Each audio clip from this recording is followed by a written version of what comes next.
Hey dears, welcome back to another video. আজি মই তোমালোকৰ কাৰণে লৈ আহিছো সমাজ বিজ্ঞানৰ প্ৰথম খণ্ড ইয়ানি ইতিহাস সাবজেক্টটো। আজি মই তোমালোকক এই ইতিহাস পাঠৰ পৰা বা প্ৰথম খণ্ডৰ পৰা তোমালোকক বাছনি কৰি পলাই বেছি নহয় 20-30 টা মান কোৱেশ্চন ইম্পৰ্টেন্ট দিম আৰু হেইকেটা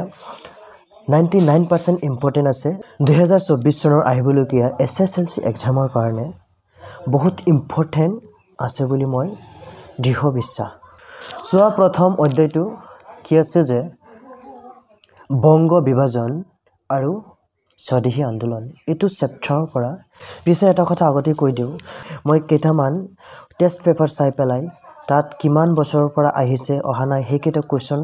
চাই পেলাই পিছত মানে কোন কেটা বেছি আছে হেকেটা মই তোমালোকক দিবলৈ চেষ্টা কৰি আছো। তেনেহলে বলা ভিডিওটো আৰম্ভ কৰো। প্ৰথম অধ্যায়টো হৈছে যে বংগ বিভাজন আৰু স্বদেশী আন্দোলন। ইয়াৰ পৰা মই বাছনি কৰি পলে কেইটামান কোৱেশ্চন দি আছো আৰু এটা কথা শুনা যে 1 মাৰ্কৰ কেইটা যেহেতু আজিকালি 1 মাৰ্কৰ কোৱেশ্চন নিদিয়ে এমসিকিউ টাইপত দি দিব সেইকাৰণে 1 মাৰ্কৰ কেইটা মই আলোচনা নকৰো তোমালোকে 1 মাৰ্কৰ কেইটা এমসিকিউ চাই দিবা টেষ্ট পেপাৰত বহুত এমসিকিউ আছে আৰু বেলেগ আজে বহুত নোটছ আছে আৰু সাৰ্ভেটো দিয়া নোটছ বিলাকো চাবা তাত 1 মাৰ্কৰ কেইটা যে কাক বুলি কি আছে এটো নাম কি যি কেইটা আছে হেকেইটা তোমালোকে চাই লবা মানে চালি এমসিকিউ মনত থাকি যায় এবাৰ দুবাৰ চালি মনত থাকিব। আজি মই তোমালোকক ডাঙৰ কেইটামান কোৱেশ্চন বাছনি কৰি দিম বেছি নহয় 20টা 25টা মান দি দিম এই ইতিহাস পাঠৰ পৰা। তেনেহলে বলা ক'ত আছে এই পাই গলো অনহলনি প্ৰথম অধ্যায়ৰ অনহলনিটো পাই গলো যে ইয়াত আছে সো 1 মাৰ্কৰ এটা মই আলোচনা একচুয়ালি নকৰো তথাপি চোৱা বংগ বিভাজন কোন গৰাকী ভাইসৰয়ৰ শাসনকালত সংঘটিত হৈছিল তোমালোকে গমে পাইছা আজিকালি 1 মাৰ্কৰ নিদিয়ে হসা কথা চাবা 1 মাৰ্কৰ নিদিয়ে ইয়াত চোৱা চাৰিটা অপচন দিব মানে চাৰিজনৰ নাম দিব এই চাৰিজনৰ পৰা এজন শুদ্ধ হ'ব আৰু তোমালোকে এটা নাম মনত থাকিব এবাৰ চাই দিলে হেতু তোমালোকৰ 100% মনত থাকিব যে 1905 খ্ৰীষ্টাব্দৰ কোন তাৰিখে বংগ বিভাজন কাৰ্যকৰী হৈছিল এটো 4-5টা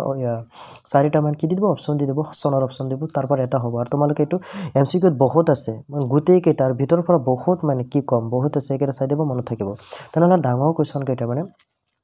লং কোৱেশ্চনৰ ওচৰত যাও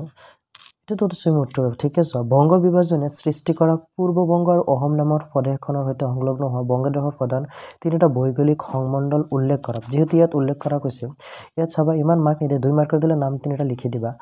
আৰু কি নাম আছিল হে তিনিটা লিখিলে হৈ যাব পিছত আহা যে স্বদেশী আন্দোলনে জাতীয় শিক্ষালৈ আগবঢ়োৱা বৰঙণিৰ বিষয়ে আলোচনা কৰা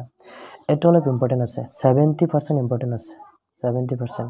মই 100% জিকে দিম চাবা স্বদেশী আন্দোলনৰ সময়ত বংগদেশৰ জাতীয় শিল্পৰ বিকাশ কেনেদৰে হৈছিল ইমান নাই স্বদেশী আন্দোলনৰ দমন কৰাৰ উদ্দেশ্যে ব্ৰিটিছ চৰকাৰে কি আন্দোলন বিৰোধী কাৰ্যসূচী গ্ৰহণ কৰিছিল এটো ইমান ইম্পৰ্টেন্ট হয় স্বদেশী আন্দোলনৰ তিনটা ফলাফলৰ উল্লেখ কৰা very ইম্পৰ্টেন্ট মানে এটো 100% স্বদেশী আন্দোলনৰ তিনটা অৱদান উল্লেখ কৰা এটো very ইম্পৰ্টেন্ট এই দুটা মই very ইম্পৰ্টেন্ট দিছো সো ইয়াত প্ৰথমত জানে এটা কোৱেশ্চন দিছিল যে বংগ বিভাজনৰ অৰ্থনৈতিক উদ্দেশ্য কি আছিল এটো মই দিয়া নাছিল এটো তোমালোকৰ 70% ইম্পৰ্টেন্ট আছে 70% ইম্পৰ্টেন্ট আছে চাই দিবা কিন্তু বহুত মোস্ট ইম্পৰ্টেন্ট মই যেটো কৈছো এটো হৈছে যে স্বদেশী আন্দোলনৰ তিনটা ফলাফলৰ উল্লেখ কৰা স্বদেশী আন্দোলনৰ তিনটা অৱদান উল্লেখ কৰা তাৰ পিছত সমুটকা ইয়াৰ পৰা মই তোমালোকক নবাব সিৰাজউদ্দৌলা নাহে কবিগুৰু ৰবীন্দ্ৰনাথ ঠাকুৰ নাহে মাৰ্গাৰেট এলিজাবেথ নোবেল এটো চাই দিবা এটো 70% ইম্পৰ্টেন্ট আছে কিন্তু বেছি ইম্পৰ্টেন্ট এই দুটা হয় আৰু মই ভিতৰৰ পৰা নিদু ভিতৰৰ পৰা বেলেগ এটা ভিডিও বনাই দি দিম তোমালোকক মই বাহিৰে মানে অনুশীলনৰ কোৱেশ্চন কেইটা আছে ইম্পৰ্টেন্ট চাই দি আছো তাৰ পিছত আহা মহাত্মা গান্ধী আৰু ভাৰতৰ স্বাধীনতা সংগ্ৰাম একচুয়ালি ক'ব গলে ইম্পৰ্টেন্ট প্ৰয়োজন নাই যিকেজন ভাল ষ্টুডেন্ট বুজি পাইছা যিকেজনে ভাবি আছে যে আমাৰটো ধাউত আছে মই টানি ফাস্ট কৰিব লাগে যে 70-80 আৰু সেই কেজনৰ কাৰণে মই ভিডিওটো বনাইছো মানে 70-80 টাৰ্গেট আছে মানে ধৰা 100% 70-80% এটো পৰা পাই যাবা এটা দুটা মিস হ'ব পাৰে চাইৰি আছে না চাইৰি নহয় এটা ডায়লগ আছিলে ইয়েছৰ কেজিএফৰ যে importance I don't like importance but importance likes me I can't avoid তোমালোকে নিশ্চয় গম পাইছা যে এটো এজনে নহয় ময়ে বনাইছো এজনেটো বেলেগ আছিল violence I don't like violence but violence likes me I can't avoid তেনেহলে এটো কি আছিল চেপ্টাৰটোৰ নাম মহাত্মা গান্ধী আৰু ভাৰতৰ স্বাধীনতা সংগ্ৰাম মহাত্মা গান্ধী আৰু ভাৰতৰ স্বাধীনতা সংগ্ৰাম তোমালোকে যিটো দেখিছা ন যে মহাত্মা গান্ধীৰ জীৱনপন্থী এইকেইটা অলপ ৰিডিং মাৰিবা ইয়াৰ পৰা এমচিকিউ সোমাই আছে বহুতো 2-3টা চাগে এমচিকিউ পাই যাবা চাগে নহয় সঁচাই 2-3টা এমচিকিউ পাই যাবা মানে ভিতৰৰ পৰাটো বেছি দিয়ে ন এতিয়া চোৱা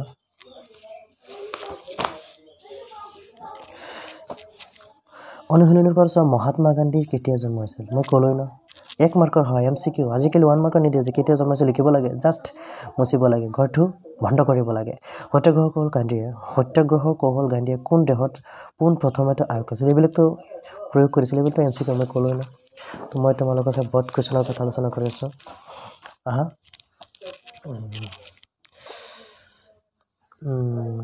ইম্পৰ্টেণ্ট আছে এইবিলাক এমচিকিউ বহুত ইম্পৰ্টেণ্ট আছে হিমন্ত গান্ধী নাম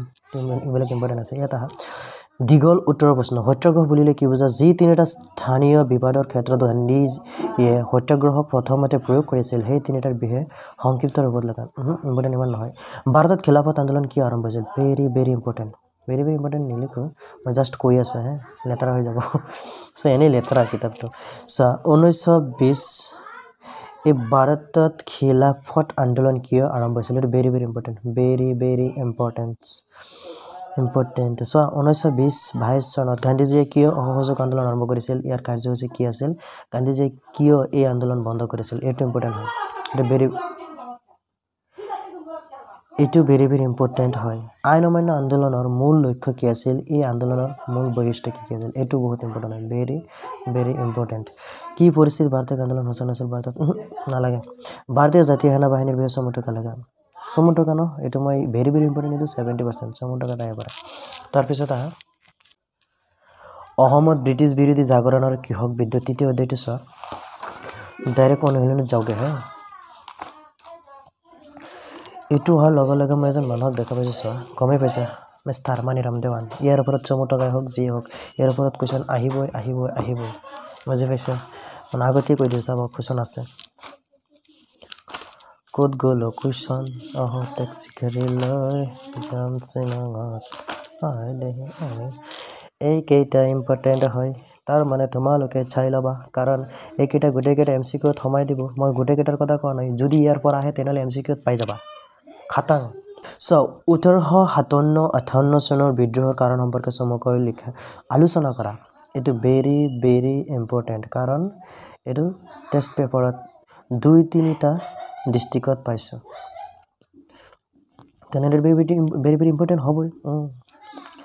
সো পিছত আছে অসমত 1857-58 চনৰ বিদ্ৰোহত মই কৈছোঁ মৰিয়াম দেৱানৰ ইম্পৰ্টেণ্ট আছে ভেৰি ইম্পৰ্টেণ্ট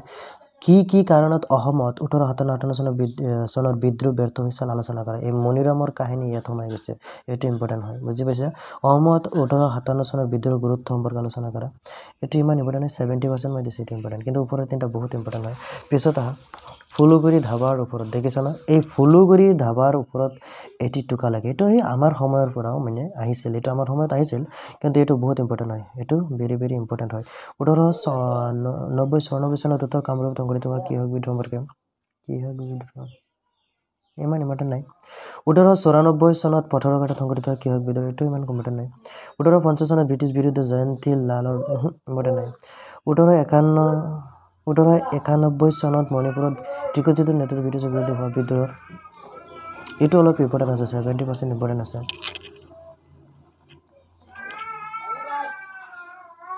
সো এই চমু টকাৰ পৰা মই কেইটামান ভেৰি ইম্পৰ্টেণ্ট দি আছোঁ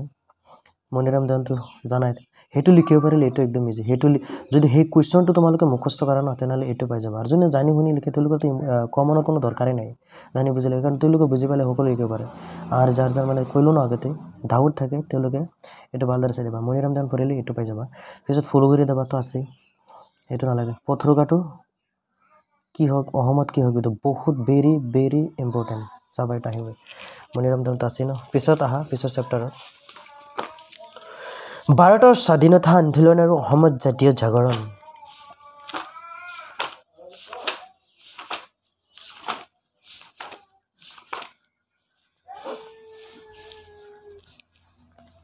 ইয়াণ্ডাবু সন্ধি মই ক'লোঁ ন এইকেইটা এমচিকিউ এবাৰ দুবাৰ চাই ল'বা এমচিকিউ মুখস্থ কৰাৰ কোনো দৰকাৰ নাই চালি হৈ যাব বুজি পাইছা কোনোবা ভাবিছে যে এমচিকিউ পঢ়িবই লাগিব ভালদৰে পঢ়িব লাগিব নহয় এদিন দুদিন পিছত যদি এবাৰ দুবাৰ চাই দিয়া ন মনত থাকি যাব পৰীক্ষাৰ আগত যদি এবাৰ ভালদৰে চাই যোৱা ন মনত থাকিব মানে চকুৰ সন্মুখত স্ক্ৰীনশ্বটৰ নিচিনা দেখা যায় বুজি পাইছা সো অসমীয়া লিটাৰেৰী সোসাইটিৰ বিষয়ে চমুকৈ লিখা অসমীয়া নিচিনা ইম্পৰ্টেণ্ট নাই জনাকি যুগৰ এইটো বহুত ইম্পৰ্টেণ্ট আছে আহোম সভাৰ ৰাজনৈতিক দাবী সম্পৰ্কে নালাগে আসাম এছ'চিয়েশ্যন ব্ৰিটিছ চৰকাৰৰ ওচৰত উত্থাপন কৰা ন অসমত অসহযোগ আন্দোলন নেতৃত্ব দিয়া অসমীয়া নেতাসকলৰ বিষয়ে এইটো ইম্পৰ্টেণ্ট আছে অলপ কানিংহাম চাৰ্কুলাৰ বিষয়ে ন গোপীনাথ বৰদলৈ মন্ত্ৰীসভাই স্বাধীনৰ পিছত মুখামুখি ন অসম কৃষি বিশ্ববিদ্যালয় প্ৰতিষ্ঠানৰ চমু এইটো অলপ ইম্পৰ্টেণ্ট আছে অসম চিকিৎসা মহাবিদ্যালয় প্ৰতিষ্ঠা চমু এইটো অলপ ইম্পৰ্টেণ্ট আছে চমু টকা পাবা দিব পাৰে এতিয়া দীঘল প্ৰশ্নৰ উত্তৰ অসমীয়া ভাষা উন্নতি সাধনী সভাৰ ভূমিকা ন ইম্পৰ্টেণ্ট নহয় অসম ছাত্ৰ সন্মিলন এইটো অলপ ইম্পৰ্টেণ্ট আছে ৰায়ত সভাসমূহ উদ্দেশ্য ন যোৰহাট সাৰ্বজনিক সভাৰ উদ্দেশ্য আৰু কাৰ্যাৱলী সম্পৰ্কে ন আসাম এছ'চিয়েশ্যনৰ ব্ৰিটিছ শাসনাধীন অসমত সমাজ সংস্কাৰৰ ন অসম প্ৰদেশ কংগ্ৰেছ কমিটিৰ জন্ম আৰু মুখ্য ভূমিকা ন স্বদেশী আন্দোলনত অসমৰ ভূমিকাৰ ভেৰি ভেৰি ইম্পৰ্টেণ্ট অসহযোগ আন্দোলনত অসমৰ ভূমিকা এইটো ভেৰি ভেৰি ইম্পৰ্টেণ্ট মানে এইটো আহিলে এইটো নাহে এইটো আহিলে এইটো নাহে আইন অমান্য আন্দোলনত অসমৰ ভূমিকা সম্পৰ্কে এটি সত্যায়ন ভেৰি ভেৰি ইম্পৰ্টেণ্ট অসমত ভাৰতীয় আন্দোলন ভেৰি ভেৰি ইম্পৰ্টেণ্ট বৰদলৈ মন্ত্ৰীসভাৰ নেতৃত্বত অসমত স্থাপিত হোৱা শিক্ষানুষ্ঠান বিষয়ে এইটো অলপ ইম্পৰ্টেণ্ট আছে মানে চমু টকাৰ নিচিনা আহিব পাৰে ইম্পৰ্টেণ্ট আছে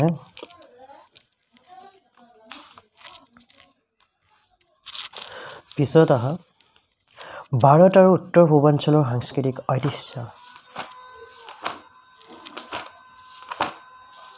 কিতাপে বিনিজ দেখোন